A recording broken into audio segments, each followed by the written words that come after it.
$185,000. That is the median retirement savings for Americans approaching 60 in 2026. Not the number your financial advisor quotes, not the number on the Fidelity commercials, the actual number. And it is already scarier than you think because a quarter of Americans in that same age range have zero. The median assumes you have something. And even if you do, the 4% rule on $185,000 generates $617 a month, which is roughly what a New York studio apartment costs in electricity and regret. There is a story nobody runs with the retirement savings data, and it is not about the number being small. It is about the number being the wrong number entirely. The average, what you probably heard, is $537,560, according to the Federal Reserve's Survey of Consumer Finances. The median is $185,000. Those two numbers describe the same group of people. One of them is real, and I'm going to show you exactly what happens when you build your entire life plan around the fake one. Here's what this video is about. I'm going to show you the actual retirement savings picture for Americans at 60 in 2026. Why the number you are probably thinking of is mathematically accurate and completely useless at the same time, and 3 specific mechanics underneath these numbers that are quietly destroying plans that look fine on paper. And before we are done, I am going to introduce you to a mechanism in the data that most retirement calculators simply do not account for, and when they miss it, the plan falls apart at exactly the wrong moment.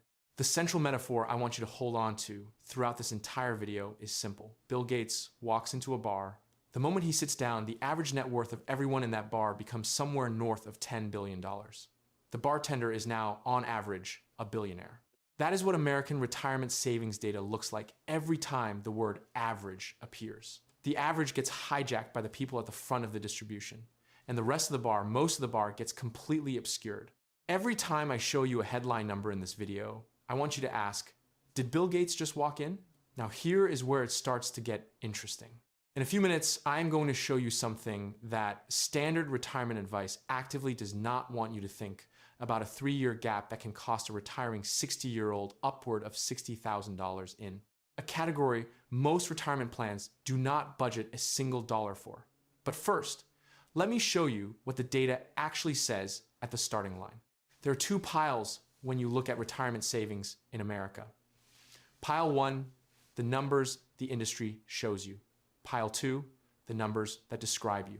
The industry shows you the mean, because the mean is large and large numbers feel safe, and safe feeling numbers generate management fees. The mean for Americans aged 55 to 64 is $537,560. That is the Federal Reserve's own number. But the Federal Reserve also publishes the median, $185,000. The space between those two figures, $352,000, is what a small number of extremely high balance households add to the number every single person uses to benchmark themselves. That is Bill Gates in the bar. And it gets narrower the closer you look. Fidelity says that by age 60, you should have 8 times your annual salary saved. The median household income in this country for people approaching 60 is roughly $75,000. 8 times, that is $600,000. The median American at the doorstep of retirement has $185,000. The gap between what Fidelity's benchmark says you should have and what the typical person actually has is $415,000. That is not a rounding error. That is a different life. But stay with me, because this is where it gets interesting in a way that the gap statistic alone does not capture.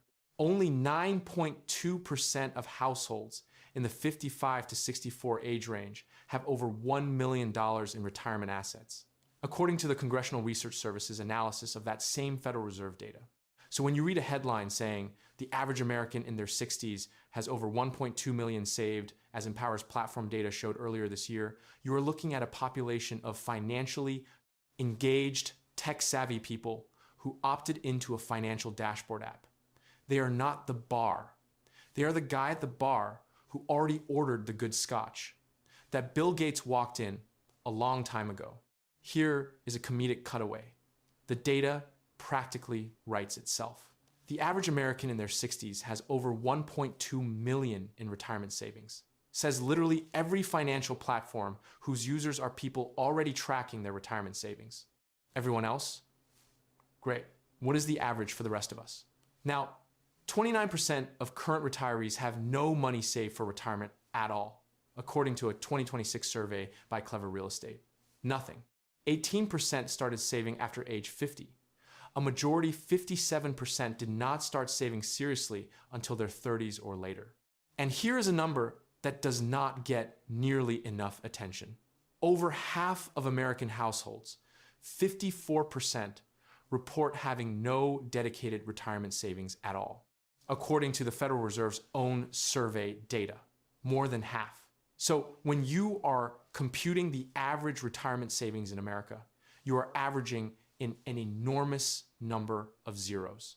Those zeros are pulling the median down. The Jeffs at the top are pulling the mean up. And somewhere in the middle is the number that actually describes the experience of most 60-year-olds standing in front of a retirement timeline trying to make the math work. By the way, hit subscribe if you like the content. Otherwise, YouTube's algorithm may never show you my videos again. Retirees themselves know something is off. Current American retirees say that people who want to retire comfortably in 2026 need an average of $823,800 in savings.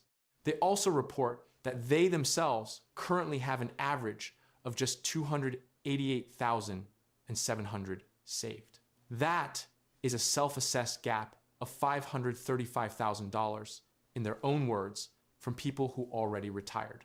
92% of retirees say people underestimate how much retirement costs. That is not a fringe opinion. That is a consensus among people who live through the number being wrong. Now, let me introduce a thread I want to run through the rest of this video, because it changes the math in a way that is almost never discussed up front. His name is Marcus. He is 58. He works in mid-level corporate management at a logistics company that has been in his city for 40 years. He has $310,000 saved above the median by a significant margin. He has been telling himself since his early 50s that he will retire at 65. The plan made sense at 50, at 55, right up until the moment it stopped making sense, which is a moment that arrives for most people completely unannounced. Here's the thing the retirement savings number does not capture. Most people do not get to decide when they stop working. 58% of Americans retire earlier than they planned, according to research from the Transamerica Center for Retirement Studies. The median age at which they actually stop working is 62, not 65, not 67, 62. 3 years earlier than most plans account for. And when the 2026 EBRI survey asked those early retirees why they left, 41% cited a health problem or disability, up from 31% just the year before. 35% cited corporate changes, downsizing, reorganization, buyouts. Circumstances entirely outside the individual's control were responsible for 76% of all unplanned early retirements, the survey found. You think the problem is that people did not save enough, but actually, the problem is that the savings clock stops ticking before the plan says it should. Marcus does not have a savings problem at 58. He has a timeline problem. And in June of 2024, his company announced a restructuring. 200 positions eliminated. His was one of them. Now, Marcus is 59. He has $310,000 in savings. He cannot find a comparable job. AARP's surveys show that older workers perceive age discrimination as the #1 barrier to finding new work. A third of respondents said. So in 2025 data, the second most cited reason was health issues. So Marcus is not just unemployed. He is in a labor market that does not particularly want him. And here is the kicker hiding inside this particular calendar.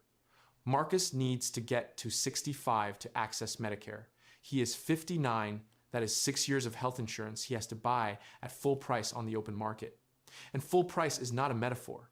At age 60, a full price silver benchmark plan on the ACA marketplace costs approximately $1,598 per month, according to Value Penguin's 2026 data. By age 62, that rises to $1,691 per month. By 64, the last year before Medicare, it hits $1,766 per month. For the 3 years between 62 and 65 alone, the math on health insurance is $62,340, just in premiums, before deductibles, before copays, before the $1,736 hospital deductible that resets every time you are admitted, not once per year. This is what I call the invisible bill. And a 2026 report from the Employee Benefit Research Institute found that couples may need up to $469,000 saved just for healthcare costs in retirement. To have a 90% chance of covering their medical spending, a man needs $212,000. A woman needs $252,000.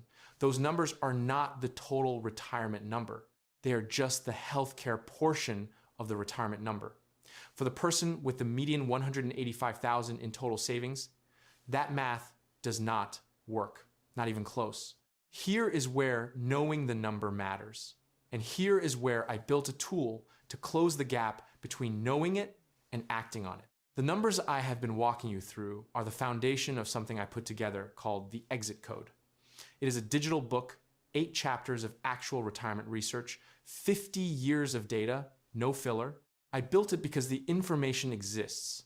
It is in the Federal Reserve survey data, in EBRI studies, in the SSA's own actuarial tables. But nobody synthesizes it into a mathematical framework that tells you, here is your specific date, here is the gap, here is how to close it. 2 things in the Exit Code are directly relevant to what we have been discussing.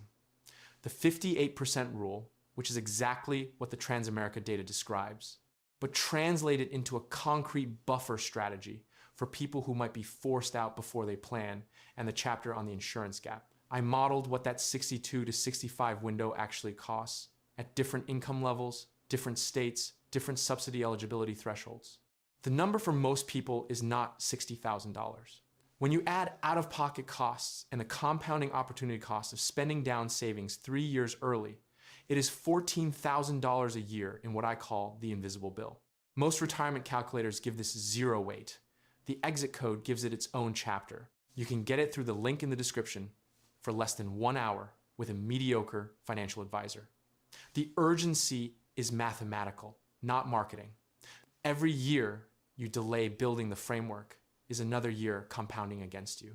Now, back to what the framework is built on, because the Social Security piece is where the math gets genuinely brutal for people who are not aware of how the levers work. The average Social Security retirement benefit in April of 2026, according to the Social Security Administration, is $2,081 per month. That is $24,972 per year. Financial planners and the SSA itself say the program was designed to replace about 40% of pre-retirement income. Most retirees spend between $50,000 and $60,000 per year, which means Social Security covers less than half the bill for the typical household, even when everything goes according to plan. Here is the timing problem embedded in that number. You can claim Social Security as early as 62. Most people who retire early involuntarily, at the median 62, do claim early because they need the money. Claiming at 62 locks in a permanent 30% reduction compared to your full retirement age benefit. Wait until 70 and you get an additional 8% per year from full retirement age, which for people born after 1960 is 67. That is 3 more years of compounding, 24% more for life. The swing between claiming at 62 versus waiting until 70 can be $12,000 to $15,000 per year. For every year you live, a person who lives to 85 and waited is looking at potentially $200,000 or more in additional lifetime income compared to the person who claimed at 62 because they had no other option. Most people who retire involuntarily at 62 are claiming Social Security at 62. They are not making a rational, long-term calculation about lifetime maximization. They are solving an immediate income problem with a permanent cut. And here is what happens to the already concerning Social Security number on top of this. The Social Security Trust Fund for Retirement and Survivor Benefits is projected to run short in the 4th quarter of 2032 According to the SSA's own chief actuary, a timeline that was actually accelerated in 2025 by a new federal policy change. If the trust fund depletes and nothing is done, benefits could be cut by 23 to 24% for everyone collecting. The Committee for a Responsible Federal Budget estimates that could amount to roughly an $18,100 annual loss for a dual income couple retiring at the start of 2033. This is not a conspiracy theory. It is in the official annual trustees report. The people relying most heavily on Social Security are, by definition, the people with the least cushion to absorb a 24% reduction.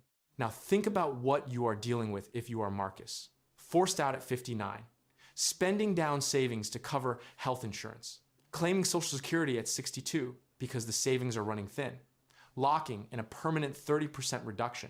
Then, a decade later, potentially absorbing a 24% cut on top of that, 3 separate financial events: the forced exit, the early claim, the trust fund, cut each one individually manageable, but stacked on each other. They create something the retirement calculators never model because they assume you control the clock. This is where I want to give you the 3-level framework for understanding where people actually are at 60 in 2026. Not levels of achievement, levels of reality. Level 1 is about 29% of the population. They have nothing saved, 0 in retirement accounts. For most of them, Social Security is the plan, $2,081 per month if they waited. Less if they did not. The Clever Real Estate Survey found that for over half of this group, the reason was simple. They lived paycheck to paycheck before retiring, and 52% cited generally low income as the primary cause. This is not a financial planning failure. It is a structural income problem that financial planning cannot retroactively solve. Level 2 is the median, $185,000. This is where the math exercise gets genuinely illuminating. Take a couple, both 60, both about to retire, both with average Social Security benefits when they eventually claim at 67. 2 times $2,081 per month equals $4,162 per month in Social Security income.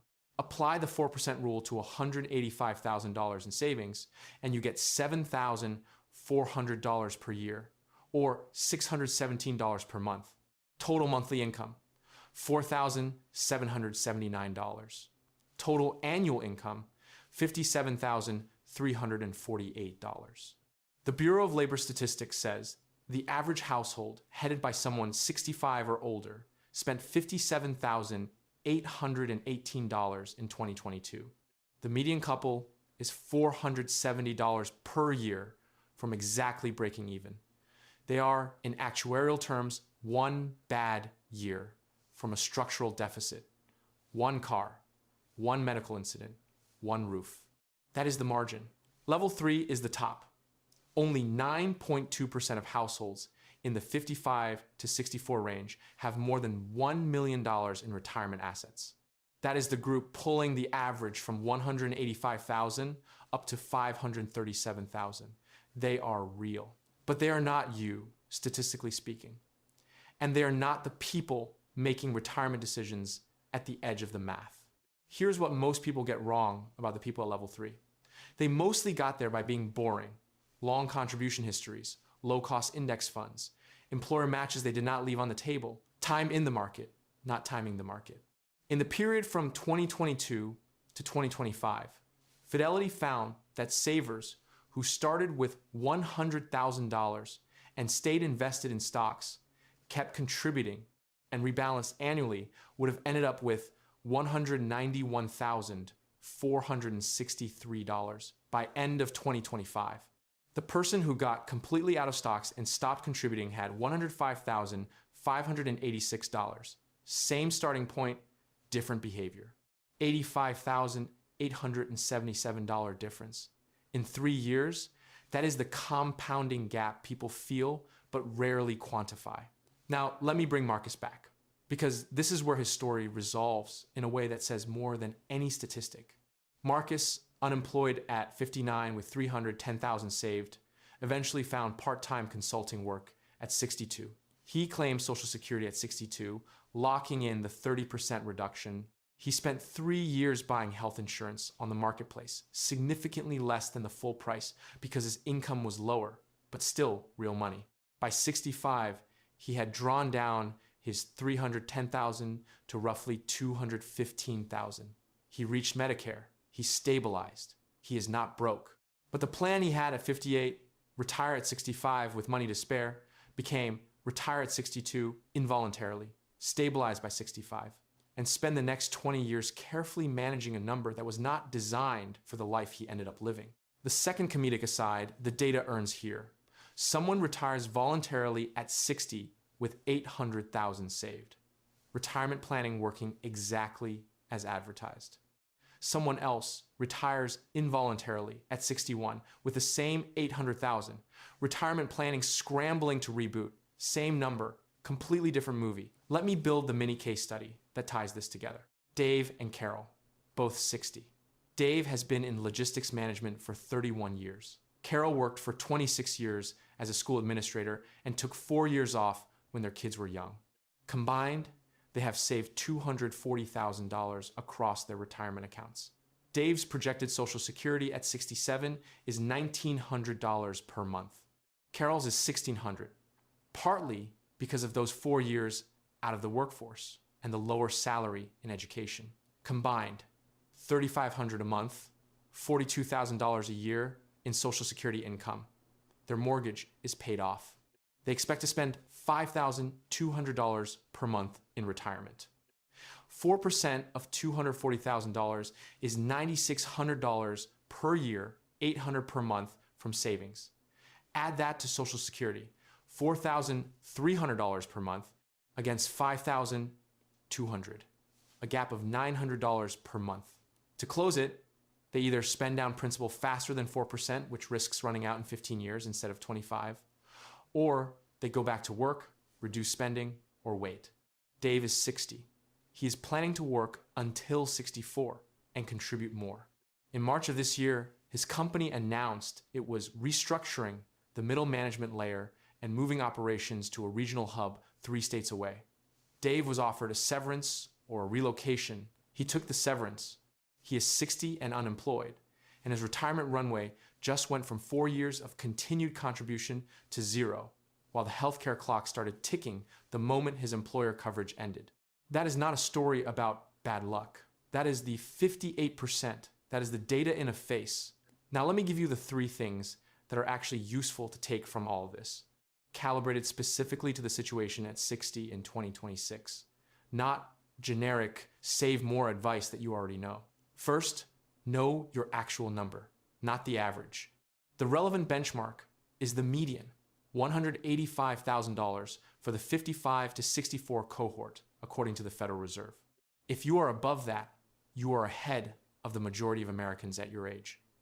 If you are below it, you are not failing, you are in the majority. And knowing that tells you where to focus. The gap between where you are and where Fidelity's 8 times salary benchmark says you should be is the real number you are working with. Do the math on your actual salary, multiply by 8, subtract what you have. That is the problem statement. Everything else is commentary. Second, build a 62 to 65 buffer explicitly, not an emergency fund. A specific named buffer for the healthcare gap between potential involuntary retirement and Medicare eligibility. In 2026, a 62-year-old without employer coverage is looking at roughly $1,691 per month for a silver plan before subsidies. If you are in the 50% of people who will leave work earlier than planned, and statistically, you probably are, you need a line item in your retirement plan for 20 to 24 months of that cost, plus a realistic out-of-pocket budget. Most retirement calculators do not build this in. Build it in yourself. Third, model your Social Security decision before you claim it, not after. The difference between claiming at 62 and waiting until 70 is $12,000 to $15,000 per year permanently. For someone who lives to 85, that is $200,000 or more in additional lifetime income.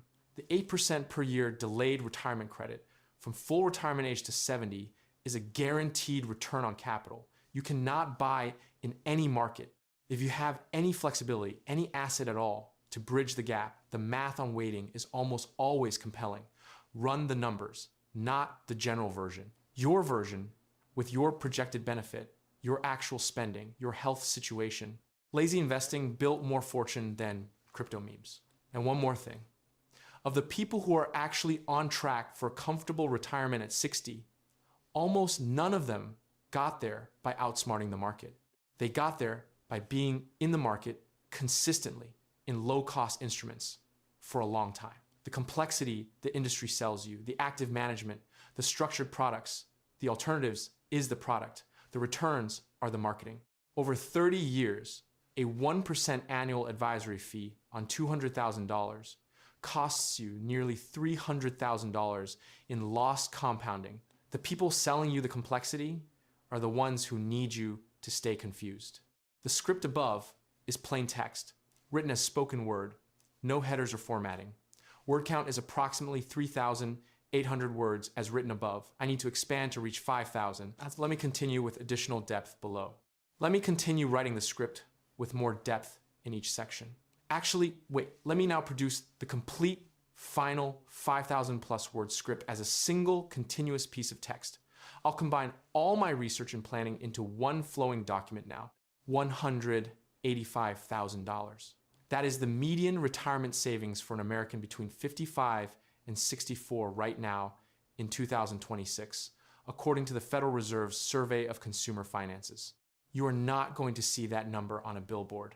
You are not going to see it in the Fidelity commercial with the green line going up and to the right, but it is the number that describes the financial position of the typical American standing at the edge of retirement. And here's the thing that makes it more unsettling than it looks at first. $185,000 at 4% annual withdrawal is $617 per month.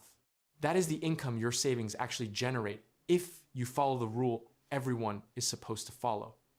$617 a month on a 30-year savings career. But the number gets more complicated because the figure most people hear, the one that shows up in the headlines, the one the industry quotes, the one that makes retirement sound like a solved problem, is not $185,000. It is $537,560. That is the mean, the average Federal Reserve data. Same report, same age group, same people. One number describes the middle of the distribution.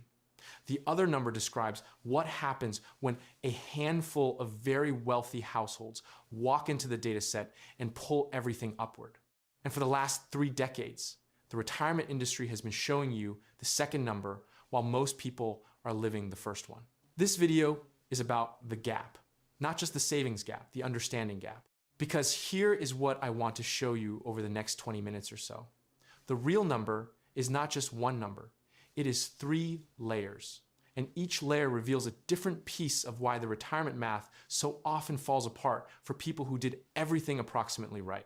I am going to walk you through the actual data, the actual costs that the data misses, and the actual decision that most retirement plans assume you will make, but that 58% of Americans never get to make at all. The central metaphor I want you to hold on to through all of it is this.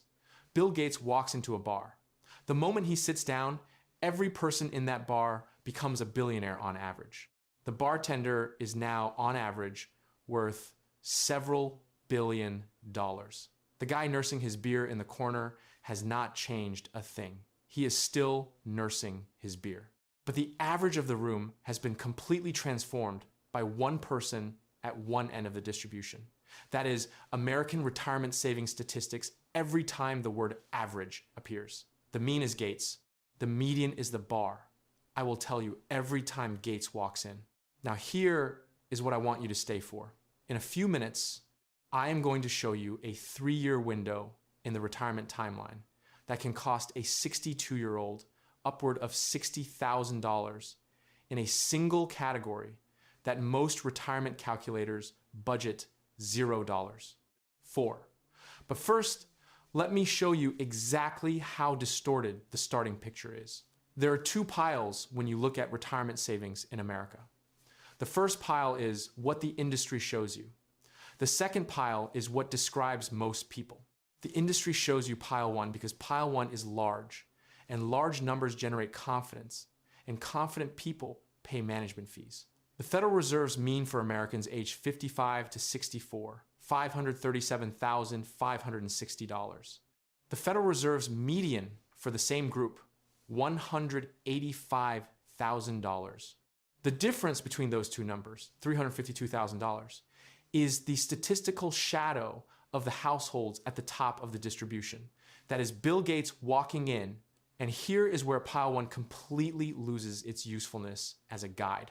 Fidelity, the largest administrator of 401k plans in the country, says that by age 60, you should have 8 times your annual salary saved for retirement. The median household income for Americans approaching 60 is somewhere in the range of $75,000. 8 times $75,000 is $600,000. The median American at the doorstep of retirement has $185,000. The shortfall between what the benchmark says you need and what the typical household actually has is $415,000. That is not a rounding error. That is a different life, a materially different life lived on materially different terms. Only 9.2% of households in the 55 to 64 age range have over $1 million in retirement assets. That is from the Congressional Research Service's analysis of the same Federal Reserve data. So when you read that the average American in their 60s has 1.2 million in retirement savings, as some platform data suggests, you are looking at a population that opted into a financial tracking app. Those are the people who already know where their money is. They are not the bar. They are the guy at the bar who has already ordered the good stuff and is thinking about whether to do a Roth conversion. 29% of current retirees have no money saved for retirement at all. 0. A quarter of non-retirees have 0 in any retirement account. Over half of all American households, 54%, according to the Federal Reserve report, having no dedicated retirement savings. More than half. So when you average retirement savings across the country, you are averaging in a massive number of zeros. The people at the top pull the mean up. The zeros pull the median down. And in the middle is the number that actually describes the experience of most 60-year-olds looking at a retirement timeline and trying to figure out if the math works. Let me introduce Marcus. He is 58 years old. He works in mid-level corporate management at a logistics company that has operated in his city for over 40 years. His salary is $78,000. He has $310,000 in retirement savings, well above the median, solidly in the upper half of his peer group. He has been telling himself since his early 50s that he will retire at 65. He has a detailed spreadsheet. He knows roughly what Social Security will pay him. He has modeled the 401k projections at 6% growth. The plan made sense at 50, at 55, right up until the moment it stopped making sense, which is a moment that arrives for most people with no warning and at no scheduled time. I am going to come back to Marcus, because what happened to him is what happens to 58% of Americans, according to the Transamerica Center for Retirement Studies. And it is not what he planned for. The actual median retirement age in America is 62, not 65, not 67, which is full retirement age for anyone born after 1960. 62, 3 years earlier than the plan. 3 years of contributions that did not happen. 3 years of compounding that did not compound. And when the 2026 Employee Benefit Research Institute survey asked people why they retired earlier than planned, 41% said a health problem or disability, up from 31% in 2025 alone. 35% said corporate changes, downsizing, reorganizations, business closures. Circumstances entirely outside the individual's control accounted for 76% of all unplanned early retirements.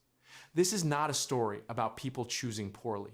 This is a story about the plan colliding with reality. The financial consequence of that collision is not just the missing contributions. It is what happens next. The missing contributions are the part people think about. The part they do not think about lives in the calendar. Between the age you stopped working and age 65 when Medicare begins, there is a gap, and that gap has a price tag. At age 60, a full price silver benchmark plan on the ACA marketplace costs approximately $1,598 per month, according to Value Penguin's 2026 analysis. By 62, that is $1,691. By 64, the last year before Medicare, $1,766 per month. Federal rules allow insurers to charge someone age 64 up to 3 times what they charge a 21-year-old. For the 3 years between 62 and 65, adding up those monthly premiums before deductibles, before copays, before the out-of-pocket maximum of $10,600 the ACA allows, gets you to $62,340 just in premiums. And the enhanced premium tax credits that held those costs down from 2021 through 2025 expired at the end of 2025. The subsidy cliff is back. Let me put that in terms that land on the retirement plan. The median person approaching retirement has $185,000 in savings. 3 years of health insurance premiums at the unsubsidized rate if they do not qualify for subsidies because their income or asset withdrawal pushes them above the threshold is $62,000. That is 33% of their entire savings. On one line item, before they pay for food, housing, or anything else retirement costs. A 2026 report from the Employee Benefit Research Institute put the total healthcare cost estimate for a retired couple at up to $469,000 across their full retirement. To have a 90% probability of covering healthcare spending, a man needs $212,000 saved. A woman needs $252,000. Those numbers are not the total retirement number. They are only the healthcare portion. For the person with a median $185,000 in total savings, that arithmetic does not work, not even approximately. By the way, hit subscribe if you like the content, otherwise YouTube's algorithm may never show you my videos again. Here is where knowing the number matters. And here is where I want to tell you about something I built specifically around this problem.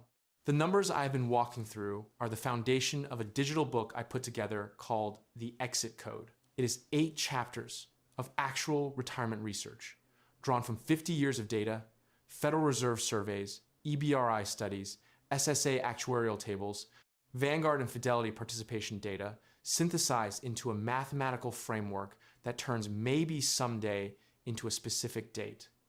I built it because this information exists. It is not hidden, but it is scattered across government reports and academic papers that nobody reads.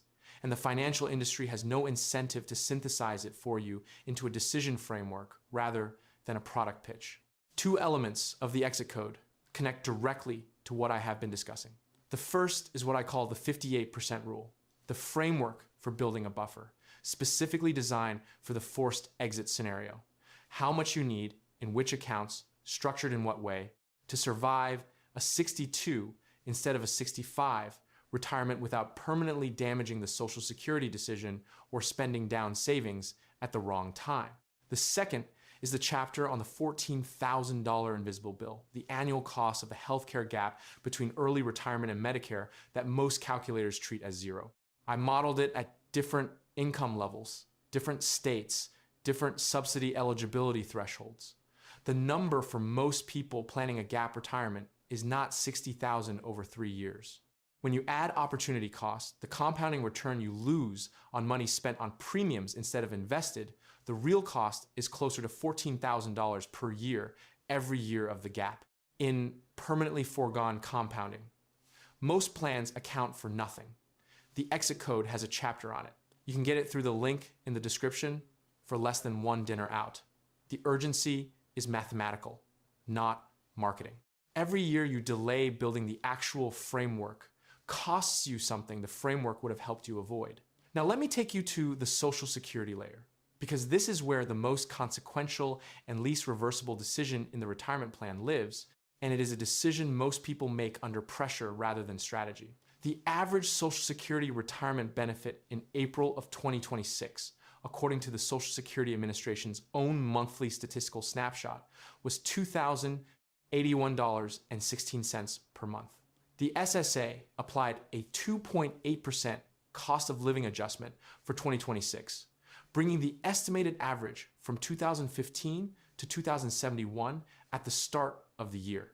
That is approximately $24,972 per year. The SSA designed Social Security to replace about 40% of pre-retirement income. Most retirees spend between $50,000 and $60,000 per year. That means Social Security covers less than half the bill for the typical household. In the best case, here's the timing lever. You can claim Social Security as early as 62. Most people who retire involuntarily at the median age of 62 do claim at 62 because they have run out of other options. Claiming at 62 locks in a permanent 30% reduction compared to your full retirement age benefit for people born after 1960. That full retirement age is 67. Wait until 67 and you get 100% of your earned benefit. Wait until 70 and you receive an additional 8% per year in delayed retirement credits for each year past 67. That is 3 additional years, 24% more, compounded on top of the full retirement age benefit for the rest of your life. The difference between a 62 claim and a 70 claim for a person with average lifetime earnings can be $12,000 to $15,000 per year, every year, for life. A person who lives to 85 and strategically weighted at 70 is looking at somewhere between $150,000 and $225,000 in additional lifetime Social Security income compared to the person who claimed at 62, because the healthcare costs were running out, the savings, and something had to give. Most people who are forced out at 62 are not making this calculation rationally. They are solving an acute problem income now with a tool that was designed to be a long-term lever. And the damage is permanent. There is no way to unclaim Social Security after 12 months. Then layer on top of this what is happening to the program itself. The Social Security Trust Fund for Retirement and Survivor Benefits is projected by the SSA's own chief actuary to run short in the fourth quarter of 2032, a timeline that was pushed forward by several months due to a 2025 federal policy change. If the trust fund depletes without congressional action, benefits for current recipients could be cut by 23 to 24% across the board. The Committee for a Responsible Federal Budget estimates that for a dual income couple retiring in 2033, that cut amounts to an $18,100 annual reduction in income. 3 in 4 Americans expect to rely on Social Security in retirement. 76% of pre-retirees are worried they will not receive the benefits they were promised. They are right to worry. The worry is mathematically grounded. Now let me give you the 3-level picture of where people actually are at 60 in 2026. These are not performance levels, they are descriptions. Level 1, roughly 29% of people, 0 in retirement savings. For this group, the entire retirement plan is Social Security, $2,081 per month if they waited. Less, potentially far less if they did not. Clever Real Estate's 2026 survey found that for most of this group, the cause was not a failure of discipline, but of income. 58% had lived paycheck to paycheck before retiring. 52% cited low income as the primary cause. 32% were 50 or older before they started saving anything at all, or never started at all. This is not a population that can be fixed with a YouTube video about index funds. This is a structural income problem. Level 2, the median, $185,000. Here is where the math exercise becomes genuinely instructive. Take a couple, both 60, both with average Social Security benefits when they claim at 67. 2 times 2,081 is $4,162 per month in Social Security. 4% of 185,000 is $7,400 a year, $617 per month from savings. Total monthly income, $4,779. Total annual, $57,348. The Bureau of Labor Statistics data for households headed by someone 65 or older shows average spending of $57,800 $818 annually, the median couple is $470 per year from breaking even, less than 1% of margin, one medical bill away from running a structural deficit, one car repair away from spending down principal faster than the 4% rule assumes. That is the median American retirement, built on perfect conditions that do not exist. Level 3, the top 9.2% with over 1 million saved. The people pulling the average from 185,000 to 537,000. These people are real. Their strategies work. But almost none of them got there by outsmarting anyone. They got there by contributing consistently to low-cost accounts for a long time and not touching it during the scary years. Fidelity's own data from 2022 to 2025 showed that a $100,000 401k balance left in stocks with continued contributions and annual rebalancing became $191,463 by end of 2025. The person who panicked left stocks and stopped contributing. $105,586. $85,000 difference. 3 years, same starting point, different behavior. Now, let me tell you how Marcus's story ends, because it closes this loop in a way the statistics alone cannot. Marcus was laid off at 59. He found part-time consulting work within 8 months, but at roughly half his previous salary. He burned through a meaningful portion of his savings, covering health insurance. His income level meant he qualified for partial subsidies, which helped, but not enough to make the premiums negligible. He claimed Social Security at 62, locking in the 30% reduction because the gap between what he was earning part-time and what he needed to cover expenses was real. By 65, when Medicare kicked in, he had drawn his $310,000 down to approximately $220,000. He was not destitute. But the retirement he planned at 58, exit at 65, with money to spare, Social Security at 70 for maximum benefit became exit involuntarily at 59, stabilize by 65, and manage a tighter budget for the rest of his life with a permanently reduced Social Security check. Marcus did not make bad decisions. Marcus ran into the 58%. He was just not prepared for it. The second comedic cutaway the data has earned by now. Financial advisor, your plan looks solid. You are on track. Also, that plan assumes you work until exactly 65, claim Social Security at exactly 67, and somehow never get sick or laid off in between. Incredible plan. Truly bulletproof.